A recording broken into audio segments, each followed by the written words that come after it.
YCP అధినేత జగన్మోహన్ రెడ్డికి shock ఇచ్చారు బాలినేని శ్రీనివాస్ రెడ్డి. జగన్ కు బంధువు, ఆయన కేబినెట్ లో మంత్రిగా కూడా చేసిన బాలినేని వైసీపీకి గుడ్ బై చెప్పారు. గతంలోనే జగన్ పై ధిక్కార స్వరం వినిపించిన ఆయన ఇక పార్టీలో ఇమ్మడలేనంటూ కూడా ఒక క్లారిటీ ఇచ్చారు. వైసీపీకి రాజీనామా చేస్తూ నిర్ణయం తీసుకున్నారు బాలినేని.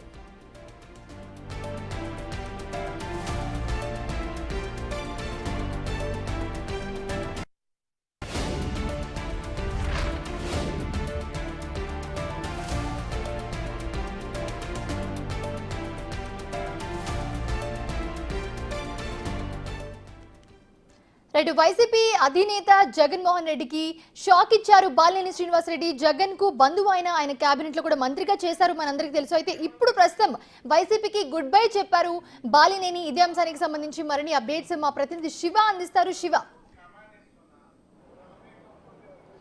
మౌనిషా, మొత్తం మీద చూసుకుంటే ప్రకాశం జిల్లాలో వైఎస్ఆర్సీపీకి కోలుకోలేని దెబ్బ తగిలిందని చెప్పుకోవచ్చు. ప్రకాశం జిల్లాకు సంబంధించి వైసీపీకి ఇంకా దిశ చేసే నాయకుడే కరువైన పరిస్థితి కనిపిస్తోంది. ఎందుకంటే ప్రకాశం జిల్లాకు సంబంధించి గతంలో కాంగ్రెస్ పార్టీకి కానీ ఆ తర్వాత వైఎస్ఆర్సీపీకి సంబంధించి కానీ కీలకమైన నేతగా ఒకే ఒక వ్యక్తిగా బాలినేని శ్రీనివాసరెడ్డి ఉన్నారు. ప్రస్తుతం ఆయన వైఎస్ఆర్సీపీకి రాజీనామా చేసిన పరిస్థితి కనిపిస్తూ ఉంది. అలాగే రేపు జనసేన అధినేత పవన్ కళ్యాణ్తో కూడా భేటీ కాబోతున్నారు. కొద్దిసేపు క్రితం ఆయన బిగ్ టీవీతో ఎక్స్క్లూజివ్గా మాట్లాడుతూ కూడా తాను ఏదైతే వైఎస్ఆర్సీపీకి రాజీనామా చేశానో రేపు విజయవాడ వచ్చి విజయవాడలో జనసేన అధినేత పవన్ కళ్యాణ్తో కలుస్తాను, ఆ తర్వాత తన రాజకీయ భవిష్యత్తు ప్రకటిస్తానని చెప్పి కూడా ఆయన బిగ్ టీవీతో చెప్పడం జరిగింది. సో ఈ నేపథ్యంలోనే ఏదైతే రానున్న రోజుల్లో ఖచ్చితంగా ఆయన జనసేన పార్టీ నుంచి క్రియాశీలకంగా వ్యవహరించే అవకాశాలు మెండుగా కనిపిస్తున్నాయి. ఒకవైపు ప్రభుత్వం ఏదైతే తెలుగుదేశం, బీజేపీ, జనసేన కలిసి ప్రభుత్వం ఏర్పడతో పాటుగా తెలుగుదేశం, జనసేన, బీజేపీ ఏ పార్టీకి ఆ పార్టీ కూడా ఎదగటానికి, అంటే వ్యక్తిగతంగా ఎదగటానికి పూర్తి స్థాయిలో కూడా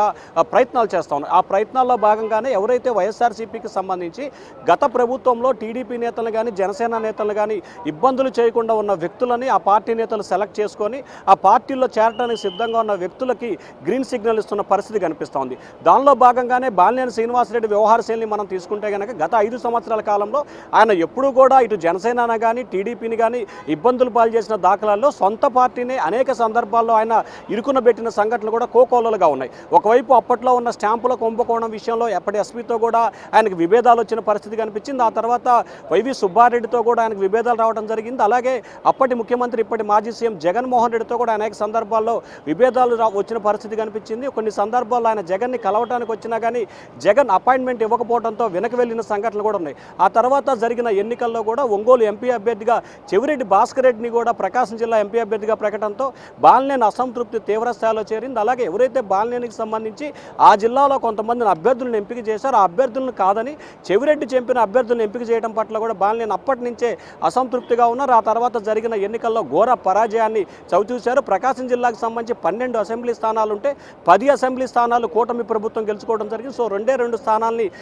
ఏదైతే వైసీపీ గెలుచుకుంది, సో ఈ 2 స్థానాలు గెలుచుకున్న నేపథ్యంలో కూడా ఏదైతే ఎర్రగొండపాలెంకి సంబంధించిన అభ్యర్థి గెలిపి ఆయన కూడా బాలినేని అనుచరుడుగా కూడా మొదటి నుంచి ఉన్నారు. ఇప్పుడు బాలినేని శ్రీనివాసరెడ్డితో ఆయన కూడా జనసేన వైపు పయనిస్తారా అనే అనుమానాలు అయితే ప్రస్తుతం ప్రకాశం జిల్లాలో కొనసాగుతుంది. ఎందుకంటే చంద్రశేఖర్ మొదటి నుంచి కూడా బాలినేనికి కుడిభుజంగా, బాలినేనికి అనుచరుడుగా ఉన్న పరిస్థితి కనిపిస్తూ ఉంది. ఆయన కూడా రానున్న రోజుల్లో జనసేన వైపు పయనిస్తారా అని చెప్పి కూడా చర్చ జరుగుతూ ఉంది. ముఖ్యంగా ఉమ్మడి ప్రకాశం, నెల్లూరు జిల్లాల్లో జనసేన బలోపేతానికి బాలినేని ఉపయోగపడతాడని చెప్పి కూడా జనసేన ఒక ఆలోచన చేస్తూ ఉంది. ఎందుకంటే ముఖ్యంగా జనసేనకు సంబంధించి ఉభయ గోదావరి జిల్లాలో మాత్రం దాదాపుగా పూర్తి స్థాయిలో బలం ఉంది. ఉత్తరాంధ్రలో కొంత, అలాగే గుంటూరు, కృష్ణా జిల్లాలో కొంతవరకు బలం ఉంది.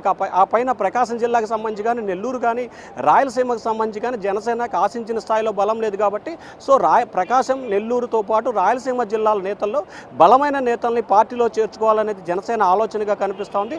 సో ఈ నేపథ్యంలోనే బాలినేని లాంటి వ్యక్తులను, ఎవరైతే క్లీన్ చిట్ ఉన్న వ్యక్తులను, అంటే పార్టీ పరంగా ఎటువంటి ఇబ్బందులు పాల్చేయని క్లీన్ చిట్ ఉన్న వ్యక్తులను చేర్చుకోవాలనేది జనసేన ఆలోచనగా కనిపిస్తోంది. సో ఆలోచనలో భాగంగానే బాలినేని శ్రీనివాసరెడ్డి రాక సంబంధించి కూడా జనసేన స్వాగతించింది.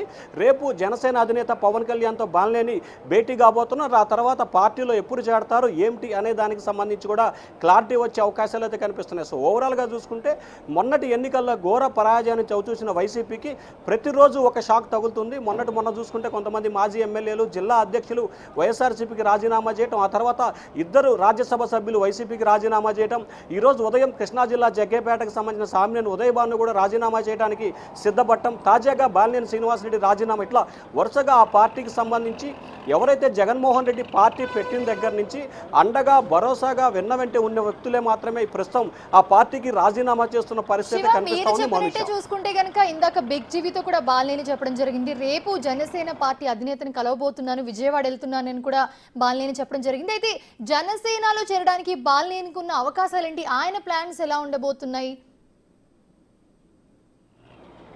అంటే మౌనిషా ప్రధానంగా చూసుకుంటే తెలుగుదేశం పార్టీకి సంబంధించి చేరటానికి ఆయన వాస్తవంగా మొదటి నుంచి సానుకూలంగా ఉన్నారు. కానీ ఇక్కడ తెలుగుదేశం పార్టీకి సంబంధించి ఒంగోలులో దామరచర్ల జనార్దన్ సీనియర్ నేత ఆ పార్టీకి సంబంధించిన కీలకమైన వ్యక్తిగా ఉన్నారు. గత 3-4 ఎన్నికల్లో కూడా బాలినేని వర్సెస్ దామరచర్ల జనార్దన్ మధ్య కూడా కొనసాగుతుంది, 2014 కానీ 19 కానీ 24 కానీ. సో ఈ నేపథ్యంలో తెలుగుదేశం పార్టీకి సంబంధించి దామరచర్ల జనార్దన్ ఉన్నాడు కాబట్టి అక్కడ బాలినేని శ్రీనివాసరెడ్డి భవిష్యత్తులో పోటీ చేయడానికి కొంత ఇబ్బందికర వాతావరణం ఏర్పడుతుంది. సో ఈ నేపథ్యంలో మరొక వైపు ప్రకాశం జిల్లాకి సంబంధించి జనసేనకి చెప్పుకోదగ్గ నాయకత్వం కానీ చెప్పుకోదగ్గ క్యాడర్ కానీ ఆ జిల్లాలో లేదు. సో బాలినేని లాంటి సీనియర్ వ్యక్తి కనుక జనసేనలో చేరితే వ్యక్తిగతంగా బాలినేనికి ఏదైతే ఒక ఇమేజ్ ఉందో ఆ ఇమేజ్తో పాటు బాలినేనికి సంబంధించి జనసేనలో కొన్ని కీలకమైన బాధ్యతలు అప్పజెప్పే అవకాశం ఉంది. ఎందుకంటే బాలినేని గతంలో రాజశేఖర రెడ్డి ప్రభుత్వంలో కానీ ప్రస్తుతం మొన్న జరిగిన జగన్మోహన్ రెడ్డి ప్రభుత్వంలో కూడా మంత్రి పదవి నిర్వహించిన పరిస్థితి కనిపించింది, చాలా సీనియర్ నేతగా కూడా ఉన్నారు.